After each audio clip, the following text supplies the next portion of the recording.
नमस्कार दोस्तों, हार्दिक स्वागत है आपका अपने YouTube channel Indian career classes में। और आज की जो हमारी वीडियो होने वाली है वो होने वाली है प्रेजेंट इंडेफिनिट के सेंटेंसेस, जो कि होने वाले हैं प्रेजेंट इंडेफिनिट यानी कि प्रेजेंट इंडेफिनिट सिंपल और प्रेजेंट इंडेफिनिट नेगेटिव और प्रेजेंट इंडेफिनिट के इंटरोगेटिव सेंटेंसेस के ऊपर। चलिए बिना वक्त गवाए बात करते हैं आज की वीडियो के ऊपर। जैसा कि आप स्क्रीन पर देख पा रहे हैं, हम सीख रहे हैं पैसिव वॉइस, और वो भी किस टेंस की? Present indefinite tense voice. अब आप यहाँ पर देखिए, पिछली वीडियोस में भी बताया गया था, जब भी आपको पैसिव वॉइस बनाना हो तो आपको सिर्फ और सिर्फ फोकस करना है बी प्लस पास्ट पार्टिसिपल यानी वर्ब की थर्ड फॉर्म के ऊपर। अब बी के कौन से रूप हो सकते हैं? क्योंकि हम प्रेजेंट इंडेफिनिट के सेंटेंसेस ले रहे हैं तो हमें चाहिए बी के तीन फॉर्म, यानी कि इज, एम और आर।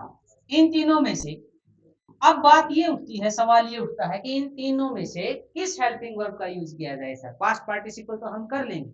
अब आप देखिए, अगर आपका सब्जेक्ट यानी आपका रिसीवर, आप कहेंगे रिसीवर क्या है? गौर करना है आपने कि आपको जो सेंटेंस दिया गया है उसके तीन पार्ट मेन हैं। सबसे पहला है सब्जेक्ट, उसके बाद है मेन वर्ब और उसके बाद है ऑब्जेक्ट यानी कि रिसीवर। रिसीवर वो है जिसने सब्जेक्ट के किए गए काम को रिसीव किया है। एक्टिव वॉइस में सब्जेक्ट की प्रधानता होती है और पैसिव वॉइस में आपका जो रिसीवर है उसकी प्रधानता होगी, यानी हम अब फोकस करेंगे रिसीवर के ऊपर। और रिसीवर के तुरंत बाद हम लेंगे हेल्पिंग वर्ब और उसके साथ में हम लेंगे पास्ट पार्टिसिपल। और हेल्पिंग वर्ब में हमें लेना है इज, एम, आर। अब इज किसके साथ यूज करें, एम किसके साथ यूज हो और आर का यूज किसके साथ हो, इसके ऊपर बातें करें।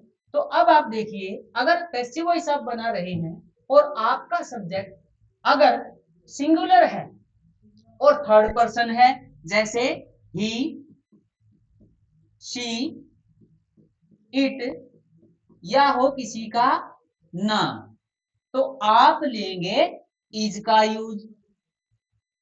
दूसरी बात, एम किसके साथ? सर सबसे आसान जो काम होता है वो एम के साथ होता है। क्यों? क्योंकि एम जो है आई को छोड़ करके कहीं नहीं जाता, तो एम का यूज। आई के साथ किसका यूज होगा? एम का। और अगर आपके सब्जेक्ट प्लूरल हैं या सेकंड पर्सन यानी कि यू है, तो आप यूज करेंगे किसका? आर का। तो मेरे हिसाब से आप समझ गए होंगे, प्लूरल आपका सब्जेक्ट है। तो अब मैं इसी को प्रैक्टिकली अगर करके दिखाऊं तो आप देखिए, यहाँ पर कुछ आपको सेंटेंसेस दिए गए हैं। स्ट्रक्चर में यहाँ पर लिख देता हूं फिर से। कैसे लिखे सर? हमें लेना है sir B plus past participle. अब आप कहेंगे सर ये पास्ट पार्टिसिपल क्या होता है जिसको आप V3 यानी वर्ब की थर्ड फॉर्म बोलते हो? यानी ये क्या होता है? ये पास्ट का भी पास्ट होता है। क्या होता है? पास्ट का भी पास्ट होता है। एक सेंटेंस अगर हम लें तो आप देखिए, मैं इसको एक बार इरेज कर देता हूं। यहां पर एक सेंटेंस लिखा हुआ है, she does not create designs. Passive voice में अगर आप ध्यान दें तो एक आपको पैटर्न दिखाई देगा, सेम आपकी सीढ़ियों की तरह, कि सबसे पहले एक्टिव वॉइस को हम पढ़ें तो वहां पर हमें दिखाई देता है सब्जेक्ट, वहां पर हमें दिखाई देती है हेल्पिंग वर्ब, वहां पर हमें दिखाई देती है मेन वर्ब और वहां पर हमें दिखाई देता है ऑब्जेक्ट यानी कि आपका रिसीवर। अब यही काम हम रिवर्स में करेंगे। तो सबसे पहले जो आपका ऑब्जेक्ट है हम उसको लेंगे। तो डिजाइन्स है तो मैं यहां पर लेता हूं डिजाइन्स। अब मैंने बताया था कि आपको फोकस करना है कि आपका जो रिसीवर है, जो सब्जेक्ट बन के आया है, वो सिंगुलर है या प्लूरल है, वो फर्स्ट पर्सन है, सेकंड पर्सन है या थर्ड पर्सन है। तो इसको हम काउंट करेंगे थर्ड पर्सन में। और क्योंकि एस लगा हुआ है इसके साथ तो ये प्लूरल हो गया, तो इज, एम, आर में से हमें एक को उठाना है। किसमें से? इज, एम और आर में से हम एक को उठाएंगे। तो किसको उठाएंगे? यहां से हम उठाएंगे आर को, तो हम लिखेंगे डिजाइन्स आर। एक खास बात और ध्यान रखिए आप, अगर आपका एक्टिव वॉइस नेगेटिव है तो पैसिव वॉइस भी नेगेटिव होगा। और नोट जो है नॉर्मली थर्ड प्लेस पर यानी कि तीसरे नंबर पर आता है, तो अब भी हम यहीं पर लगाएंगे डिजाइन्स आर नोट।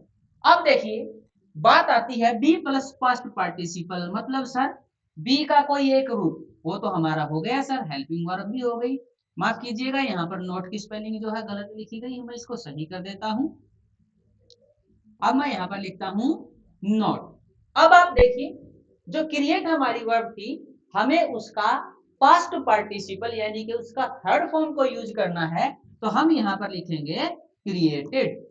और परिपोजिशन जो होगी यानी इनको जो जोड़ेगी वो यूज होगी मेनली बाई, और शी किस में बदल जाएगा, हर में बदल जाएगा। अब आप देखिए, designs are not created by her. एक सेंटेंस अगर और फिर से देखें हम, तो आप यहां पर देखिए, he does not format documents. अब यहां पर देखिए, ही आपका सब्जेक्ट है यानी कि डूअर है, डज नॉट आपकी हेल्पिंग वर्ब है, मेन वर्ब आपकी फॉर्मेट है, और डॉक्यूमेंट्स आपके रिसीवर है। तो अब इसी को रिवर्स में आप लिखेंगे तो डॉक्यूमेंट्स पहले आ जाएंगे, हम लिखेंगे डॉक्यूमेंट्स। अब देखिए, डॉक्यूमेंट सिंगुलर है या प्लूरल, आसानी से बता पा रहे हैं सर, लास्ट में एस लगा हुआ है, प्लूरल है। हम या तो इज में से, एम में से, आर में से किसी को एक को उठाएंगे। सिंगुलर के साथ हम इज का यूज करते हैं, आई के साथ एम का, और प्लूरल है तो आर का यूज करेंगे। और नेगेटिव सेंटेंस है तो पैसिव वॉइस में नेगेटिव होगा, डॉक्यूमेंट्स आर नॉट। अब देखिए क्या करना है, कि जो आपकी वर्ब थी, मेन वर्ब थी, जो कि फॉर्मेट थी, अब इसको किस में बदलना है, पास्ट पार्टिसिपल में बदलना है, तो हम इसको कर देंगे फॉर्मेटेड। अब यहाँ पर एक छोटा सा हिंट है जो मैं आपको बताऊं, आप ध्यान देंगे जिस भी वर्ब के लास्ट में सबसे लास्ट वाला अल्फाबेट आप देखें, उससे पहले क्या लगा हुआ, उससे पहले ए है सर, यानी कि वोवल है। तो हम इस सिचुएशन में क्या करेंगे, जो वोवल के लास्ट वाला अल्फाबेट है उसको डबल कर देंगे, फॉर्मेटेड हो जाएगा। परिपोजिशन जो होगी वो होने वाली है मेनली बाई की, और बाई के बाद क्या होगा, जो आपका डूअर था वो सबसे बाद में अब ऑब्जेक्ट बन जाएगा, तो ही बदल जाता है किसमें, हिम में बदल जाता है। तो यहाँ पर मैंने आपको क्लियर किया कि हेल्पिंग वर्ब हमारे पास तीन होंगी, इज, एम और आर। अगर आपका सब्जेक्ट सिंगुलर है, थर्ड पर्सन है, तो आप इज का यूज कीजिए, आई है आप एम का यूज कीजिए, और अगर प्लूरल या यू है तो आप आर का यूज कीजिए। यहाँ पर जो सेंटेंसेज हैं वो नेगेटिव सेंटेंसेज हैं, तो पैसिव वॉइस भी इनकी नेगेटिव ही बनेगी। अब बात कर लेते हैं प्रेजेंट इंडेफिनिट के इंटेरोगेटिव सेंटेंसेज की, तो यहाँ पर भी आपको कुछ क्या दिखाई देंगे, सेंटेंसेस दिखाई देंगे। और पिछली वीडियोज में मैंने काफी बार आपको बताया कि जो इंटेरोगेटिव सेंटेंसेस होते हैं उसके भी कई टाइप्स होते हैं, और यहाँ पर हम जिस टाइप की बात कर रहे हैं वो टाइप है, यानी ऐसे सेंटेंस जो हेल्पिंग वर्ब से शुरू हो रहे हैं। मेनली ये हेल्पिंग वर्ब्स सब्जेक्ट से पहले होती है। अब आप देखिए एक सेंटेंस, यहाँ पर आपको डज दिखाई देगा, ये हेल्पिंग वर्ब है, ही आपका डूअर है यानी कि सब्जेक्ट है, नॉट हेल्पिंग वर्ब के साथ काउंटेड है, डू यहाँ पर मेन वर्ब है, और हिज होमवर्क हो गया उसका रिसीवर।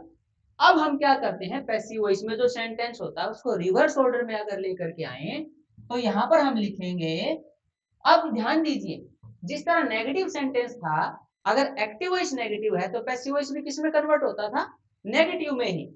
अब यहाँ पर एक्टिव वॉइस अगर इंटेरोगेटिव है तो पैसिव वॉइस भी किस में कन्वर्ट होगा, इंटेरोगेटिव में। और इंटेरोगेटिव में तो सबसे पहले सर हम क्या लेते हैं, अगर आपका पैसिव वॉइस इंटेरोगेटिव आप बनाना चाहते हैं तो सबसे पहले फोकस कीजिए एक्टिव वॉइस के ऊपर। यहाँ पर हमने देखा सर एक्टिव वॉइस तो जो है हेल्पिंग वर्ब से शुरू है, तो पैसिव वॉइस भी हेल्पिंग वर्ब से शुरू होगा।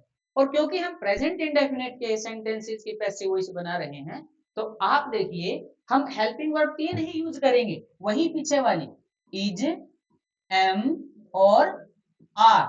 अब रिवर्स ऑर्डर में जब इसको लेकर के आए, तो आप सबसे पहले हिज होमवर्क को देखिए, आपका जो ये रिसीवर था, अब जब नया सब्जेक्ट बन करके आएगा तो अब आपने ये देखना है कि ये सिंगुलर है, प्लूरल है, फर्स्ट पर्सन है, सेकंड पर्सन है या थर्ड पर्सन। तो हिज होमवर्क हम काउंट करते हैं थर्ड पर्सन में, और इससे पहले हम किस हेल्पिंग वर्ब का यूज करेंगे, इज का, तो हम लिखेंगे इज, हिज होमवर्क अब आप देखिए हेल्पिंग वर्ब का यूज हो चुका है, आपका नया सब्जेक्ट भी बन चुका है, और क्योंकि ये इंटेरोगेटिव नेगेटिव है तो हम यहाँ पर लगा देंगे नोट।